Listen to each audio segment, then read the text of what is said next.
Ako po ay si Manny Benedicto, isang born again, but not Christian. Okay, itong tanong, Brother Eli, I was very happy to heard from you that you are after for the truth. And I do believe that we are for one, a truth seeker.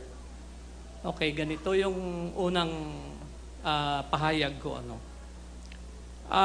Sabi ng Isaiah, chapter 52:6, "My people shall know my name. In that day they will know that I am He that speak to them."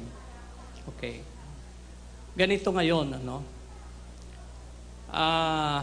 ang tanong ay sa John chapter 19, verse 19 to 20. Gusto ko sana malaman kung sino ba talaga ang pangalan ng ating sinampalataya na naging Redeemer natin. Can we put it on the 19:19. 19 up to 20. And Pilate wrote a title and put it on the cross, and the writing was, "Jesus of Nazareth, the King of the Jews." This title then read many of the Jews, for the place where Jesus was crucified was nigh to the city, and it was written in Hebrew and Greek and Latin. Bakit ngayon ang tanong ganito? Bakit naging Amerikano ngayon ang pangalan niya? Samantala ang Acts 4:12, very precise na sinasabi na walang pangalan na dapat nating maka-save sa atin kung hindi yun lang ang pangalan na binigay ng angel mula sa langit, binigay doon sa kanya, kay Mama Mary at saka kay Papa Joseph. Bakit ngayon naging Amerikano samantala siya ay talagang Hebrew of Hebrews?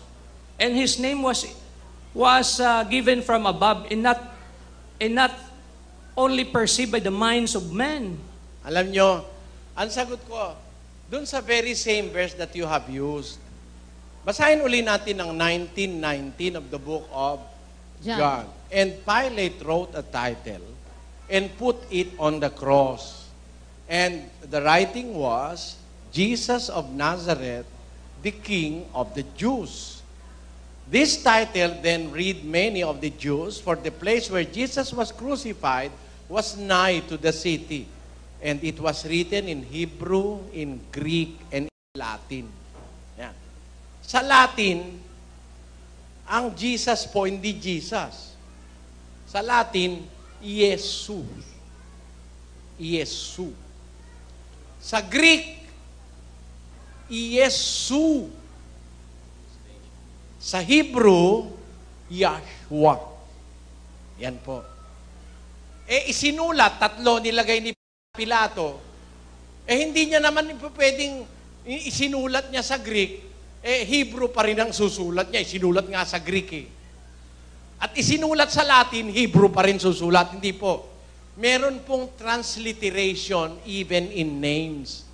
When it comes to the Bible, pati names na itatranslate. Pakinggan nyo ang Apokalipsis. Sila'y may pinakahari na anghel ng kalaliman. Ang kaniyang pangalan sa wikang Ebreo ay Abaddon, at sa Griego ay may pangalan siyang Apollyon.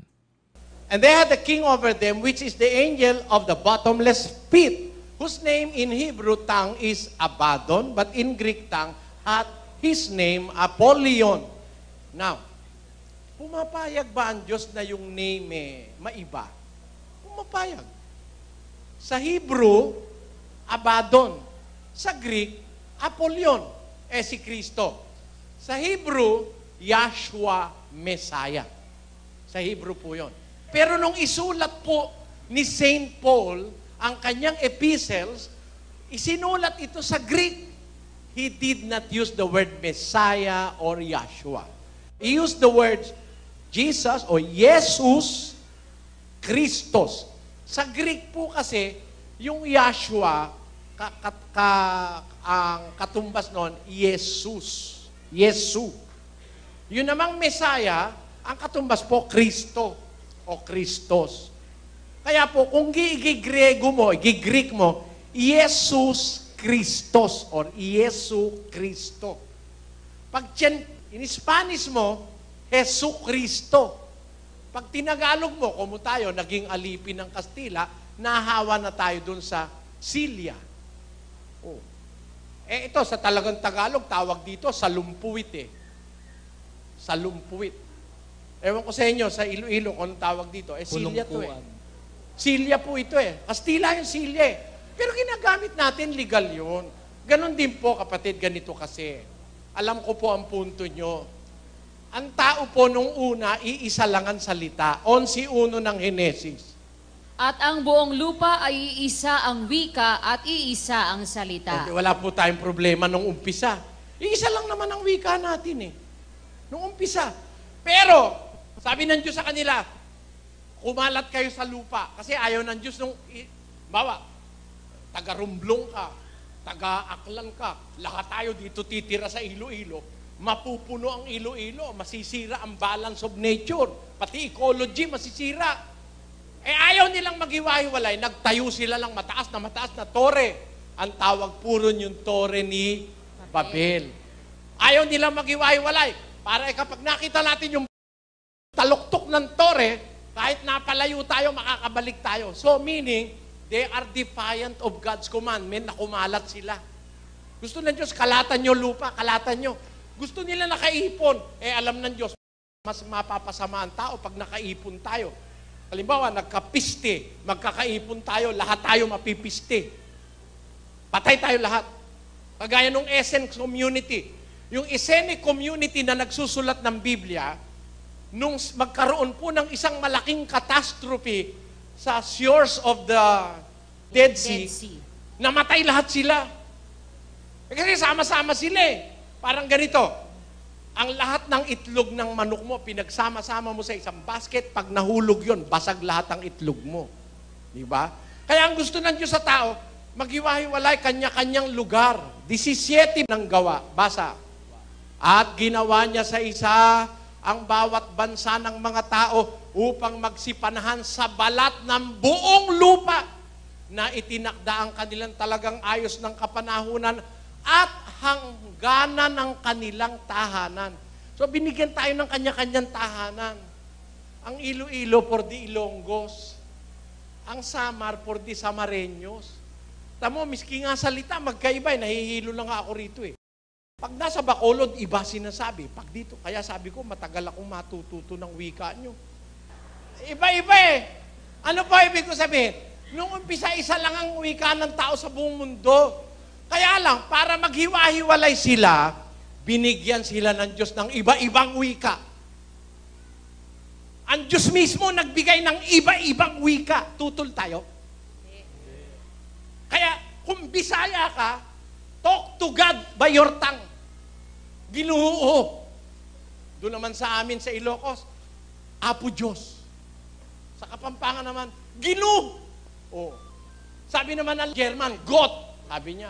Sabi naman ng Latin, Dio. Sa Kastila naman, Dios. O sabi naman sa Tagalog, Bathala.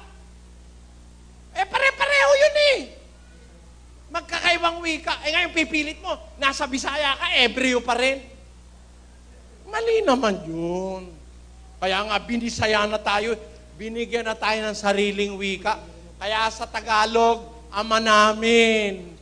Sa Cebuano, amahan namo. Sa Iloilo, amay namo. O, tamo, magkakaiba na eh. Sa isa, amahan. Sa isa, amay. Sa isa, ama.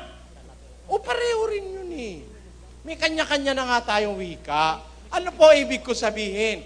Hindi masamang tawagin natin ang Diyos sa wika nating sarili kasi siya ang may bigay ng ating sariling wika. Hindi po masama yun, kapatid. Halimbawa, tinawag ng mga Griego, Apollyon. Tawag naman ng mga Ebreo, Abaddon. Tutul ba tayo? Pareho lang naman ang kahulugan nun. Ganun po yun, kapatid.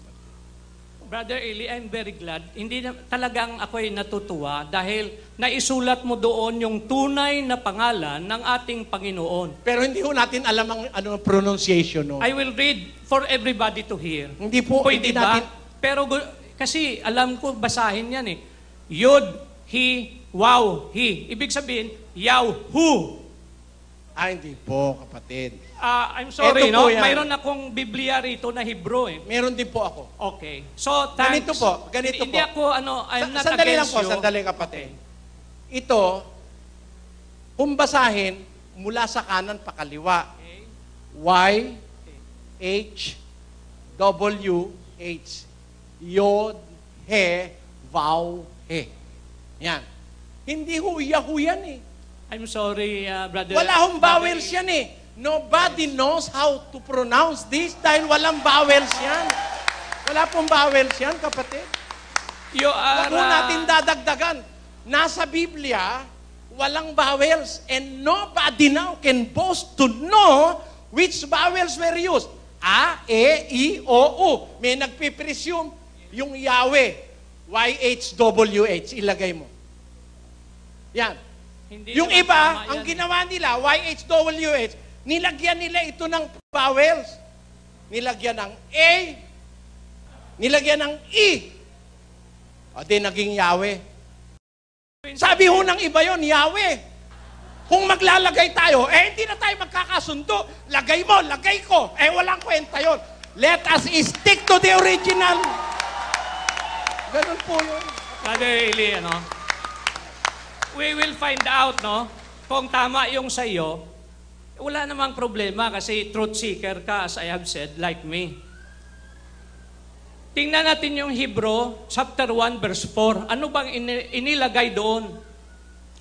Sana maunawaan mo yun. Hebrew 1 verse 4. Yes. The book of Hebrews. Chapter 1, verse 4. Basahin po natin. Lagay sige, natin. basahin natin. Being made so much better than the angels, as he hath by inheritance obtained a more excellent name than they. Dapat matakot ka dyan sa inheritance. Kasi mula sa langit yan eh. Ganito po, Binigay kapatid. ng Palagay ko, angel. Hindi ako nagtatalo sa iyo. Ibig ko lang sabihin. Yung salita I hope yung dapat that akong matakot, you are implying na wala, hindi ko naintindihan yung binasa nyo eh. Sige. Ini-imply nyo, hindi ko alam yung binasa nyo. Di, Pero sige. to tell you the truth, baka kayo ang hindi nakakaintindi sa binasa nyo. Babasahin ko sa inyo. Ilagay mo uli sa screen. Ako po ang babasa. Okay. Being made so much better than the angels, as he hath by inheritance obtained a more excellent name than they.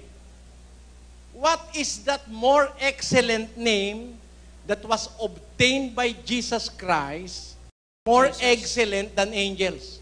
Ano yun? Itutuloy mo lang. For unto which of the angels said he at any time, Thou art my son. This day have I begotten thee. Wala siyang pinagsabihan, kahit sinong anghel, kahit kailan, wala siyang pinagsabihan, ikaw ang aking anak. Yon ang more excellent kesa sa angel. Hindi naman ang ibig sabihin, lalagyan nyo ng sarili nyong interpretasyon. Wala ho siyang pinagsabihan nun. Si Kristo lang ang tinawag niyang anak. Kahit nga anghel, hindi niya tinawag na anak niya, isa lang ang tinawag niyang anak, si Kristo lang. Walang Jesus Christ noong panahon. Kapatid, magpipilitan lang tayo. Amerikano yun eh. Hindi, kapatid, ganito po. Pero, Tanggapin natin, Oh. papilosopya po yan eh. philosophy, no, Hindi, it's true. papilosopya yung walang Jesus Christ nung panahon dahil Amerikano. Sasabihin ko sa inyo, sa Biblia, wala namang post-pro eh. May post-pro ba sa Biblia? Pero reality, may post-pro. Tama? Sa Biblia ba may ampalaya? Wala. Wala kang mababasang ampalaya, amargoso sa Biblia. Pero may ampalaya po sa Biblia. Babasahin ko, may ampalaya. Basahin mo sa Exodo. At kanilang kakanin ang laman sa gabing yaon, na inihaw sa apoy at tinapay na walang lebadura.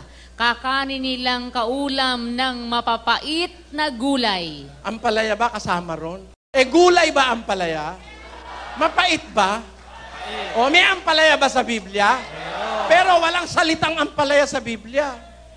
Pero the reality, may ampalaya sa Biblia. Huwag natin pilosopuhin, kapatid. Walang Amerikano nun. Tama, walang Amerikano nun. Dahil ang Biblia isinulat sa Hebrew at saka sa Greek.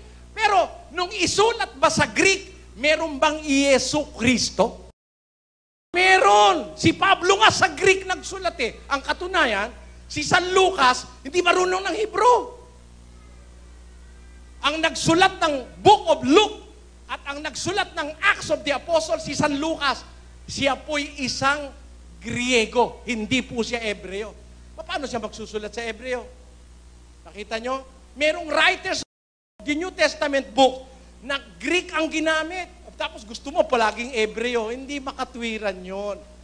Whatever your tongue is, whatever in your tongue is the name of the Father, kung ginagamit mo sa tamang paggamit, naiintindihan ka ng Diyos, kay Latin, kay Ebreo, kay ano pa. Naiintindihan ka ng Diyos. Ganun po yun, kapatid. Wag nating lagyan ito ng vowels. Wala pong vowels yan. Strictly, yod, he, baw, he. Wala pong vowels yan. Walang nakakaalam ng pronunciation yan. Iyan ay sinulat ng kanyang kamay. Tama po, pero At walang vowels. binigay ang pangalan niya sa kay Tama Moses. po, walang vowels po. Maski walang vowels, ibig ko sabihin na he have vocalized that with Moses. Yes. Basahin natin. With Moses and not with you. To his people, yes, they know his name. Tama po yung sinasabi nyo, wala po tayong pagtatalo dyan Kaya nga. Pero you have to accept the truth that nobody in our generation knows the exact pronunciation of that Hebrew word. Except his people. Wala po.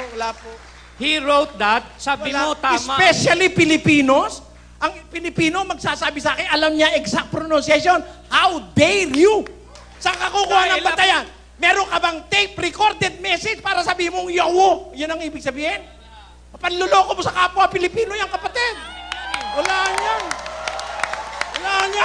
How dare you? Maglabas ka ng batayan. Ang masama, nagsasalita lang walang batayan. Ako may batayan, Biblia. Yan ang masama. Bakit mo sinulat sa taas kung walang Hindi ka pala naman nagtatanong eh. Meron ka na palang baon-baon sarili mong paniniwala, sarilinin mo na lang, you are not welcome in this congregation.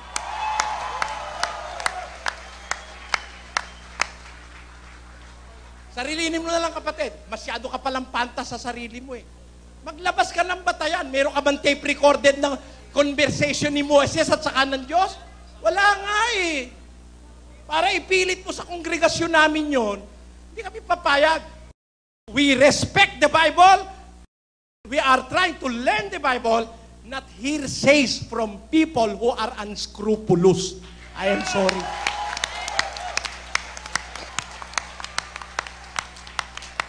Wala pong vowels yan. Tingnan niyo ha. Ang Jehovah's Witnesses, naniniwala ang pangalan daw ng Diyos, Jehovah. Alam niyo, sabi ng Jehovah's Witnesses, lagay mo sa screen, reasoning from the scriptures. Hence, some moderns have framed the name of Jehovah, unknown to all the ancients, whether Jews or Christians.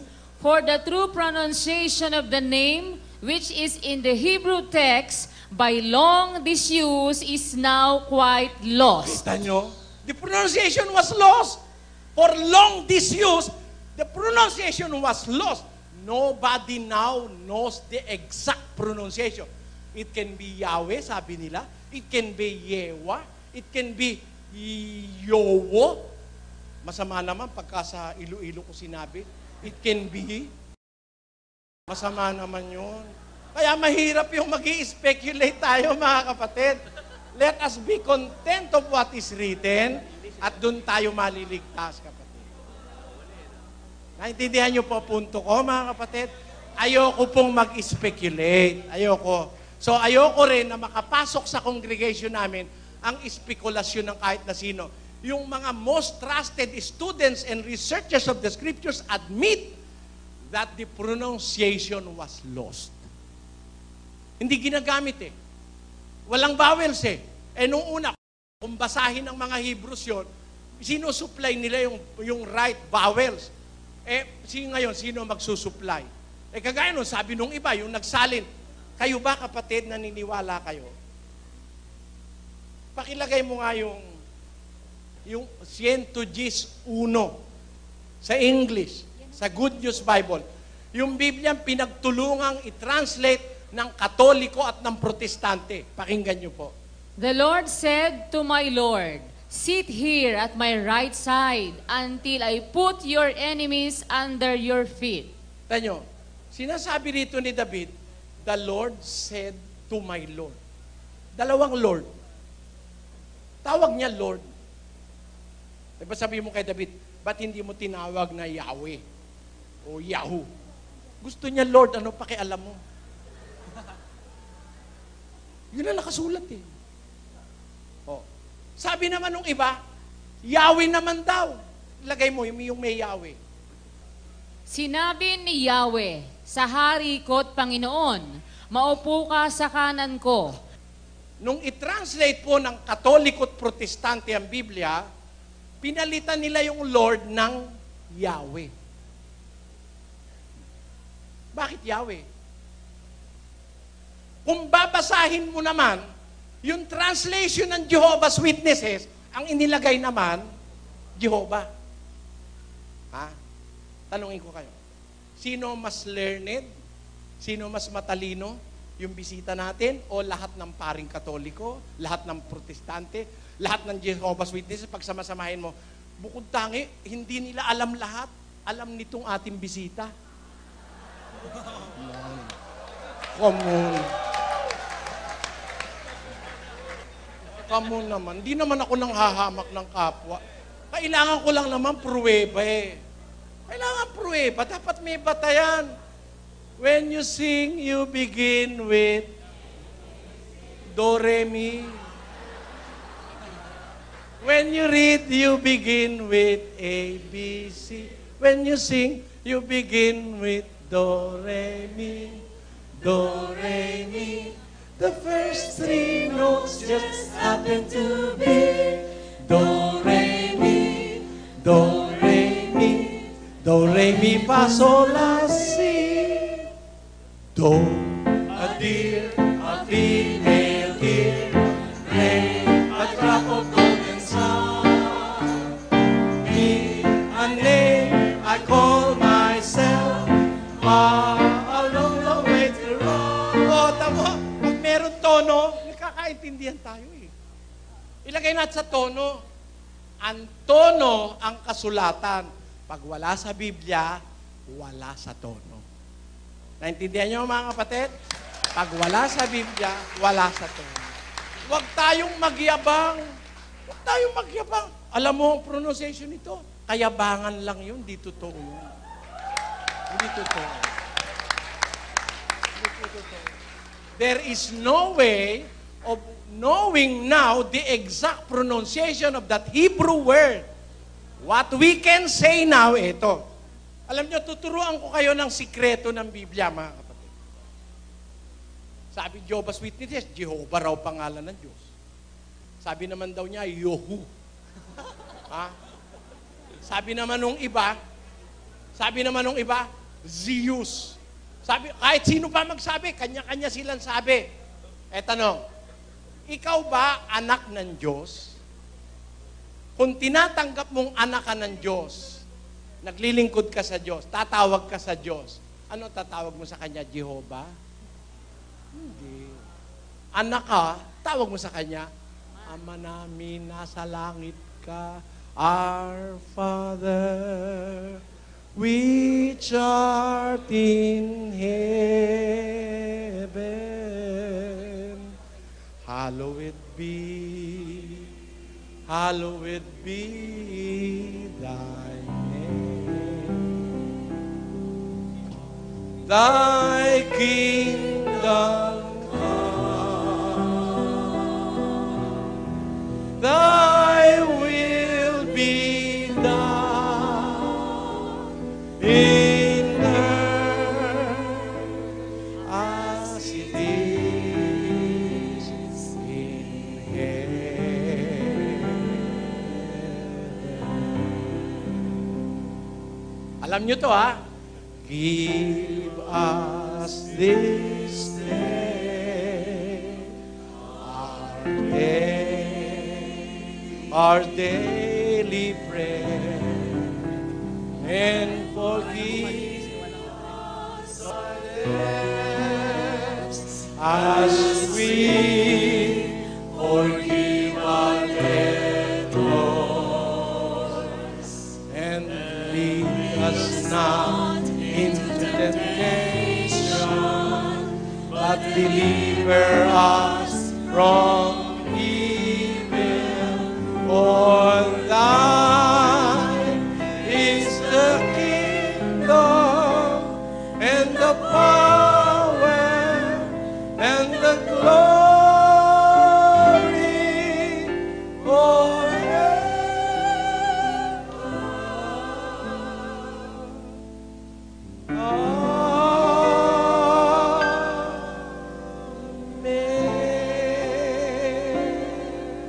Ano tawag mo? Our Father. Sabi ng Jehovah's Witnesses, hindi ika. Ang father mo may pangalan. Ano ba? Pangalan ng father mo, Pedro. O sige, tanggapin ko. Pangalan ng tatay ko, Pedro. Pero pag tatawagin ko ba tatay ko, tatawagin ko siya, Pedro. Ganun ba? Lapastangan kang anak pag tinawag mo tatay mo na Pedro. Kahit na 10 pa ang pangalan ng tatay mo, wala kang tatawagin sa gitna ng kagipitan, kundi, Tatay! Tatay! Sakluluhan mo ko. Amen? Yan. Kahit ano pa ang pangalan niya, kahit ano pa ang pangalan, sinasabi ko sino-sino, kung ano-ano pinagsasabing pangalan, basta anak ka ng Diyos. Sabi ni Kristo, manalangin kayo ng ganito, Ama namin nasa langit ka. Anong tawag natin? Ama. Tama na yun. Naiintindihan ka na niya. Kay Grego, kay Latin, kay Bisaya, kay Hiligaynon, kay Cebuano, kay Antiqueño, kay ikaw galing sa Boracay, kahit ano pa. Basta siya ang Ama natin, nasa langit siya. Naintindihan na yun. O, may problema pa ba tayo doon, mga kapatid? Wala na. Tama na yan. Kaya baka na lang dagdagan pa natin yung nasa Biblia. Pasensya na kayo. Sabi ko na sa inyo, ang totoo, totoo talaga. Ano man ang mangyari, ang totoo yung nasa Biblia. Doon po, saludo ako. Pero sa konklusyon, haka-haka, walang mababasa, pagpatawad nyo sa akin. Excuse me, pardon me, I beg your pardon. I'm sorry. Pasensya na kayo, mga kababayan taga Iloilo. Alam ko malalambing kayo. Ako hindi malambing. Diretsahan po ako eh. Pasensya na kayo. Kasi kailangan talaga ganun. Bawa may pigsa, malaki. Doktor ka. Hihiwain mo. Tuwing gaganunin mo, sabi nung pasyente, aray! Atras ka na. Gagawin ulit, aray! Atras ka na. Maghapon kayo, aaray ng aaray yun. Pero kung gusto mo talaga siyang gumaling, biyaan mo siyang umaray. Tanggal. Buka na. Tanggalin na yun ano. Sara uli. 2 aray lang, tapos na. Tama ba yun?